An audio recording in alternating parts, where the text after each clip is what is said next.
est avec nous, il est président et Regional Executive Officer Western Europe chez KSB. Bonjour. Bonjour. Comment ça va, quatrième jour d'usine extraordinaire? Écoutez, ça va très bien avec une interruption du son et de l'image hier, mais...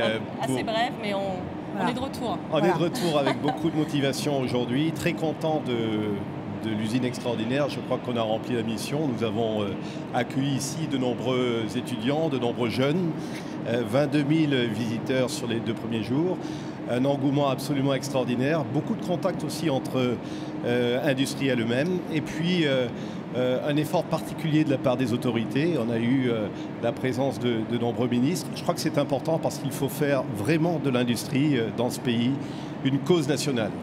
Monsieur Lombard, vous êtes venu nous parler de KSB. Est-ce que vous pouvez vous présenter, nous expliquer qui est KSB, ce que vous y faites et votre présence également ici?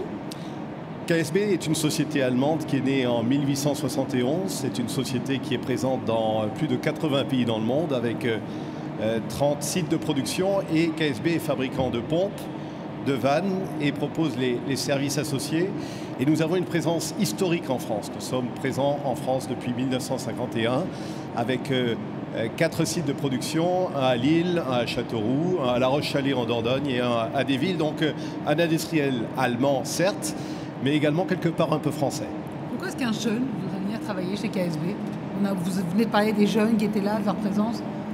Je crois que KSB, c'est une société tout d'abord où il y a beaucoup de valeurs. Des valeurs d'estime de l'autre, de responsabilité, de professionnalisme. C'est aussi une société qui, comme beaucoup d'industries, propose tout type de métier. On peut entrer dans l'usine en tant qu'opérateur et on peut terminer directeur de production. On a beaucoup de nos collaborateurs qui restent une trentaine d'années dans l'entreprise.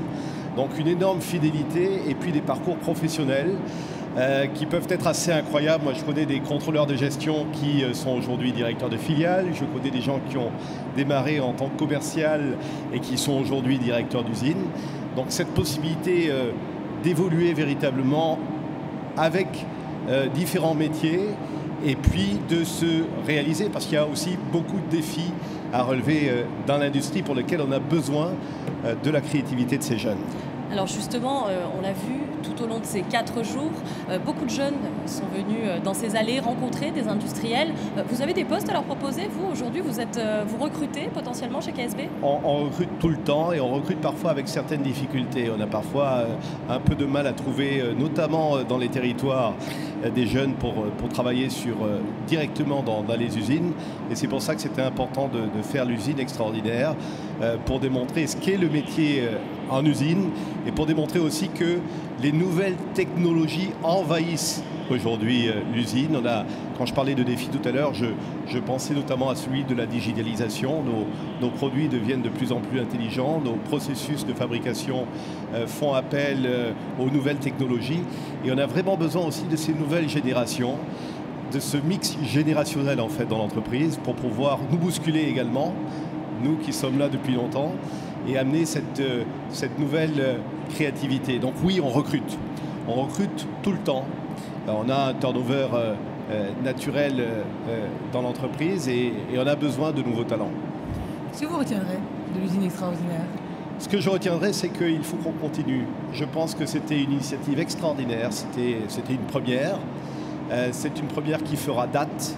Je crois qu'on a touché à la fois les jeunes, à la fois les enseignants aussi, qui parfois sont un peu éloignés du monde de l'industrie, et puis également les politiques. Mais je pense qu'il faut qu'on aille maintenant dans les territoires. Il faut que l'on poursuive le mouvement, d'une autre manière bien évidemment, mais il faut que l'usine extraordinaire puisse se poursuivre. Et donc je pense que c'est à nous, comme nous nous sommes mobilisés, nous industriels ici sur l'usine extraordinaire, c'est à nous de le faire à nouveau demain, dès l'année prochaine, pour pouvoir poursuivre sur cet élan.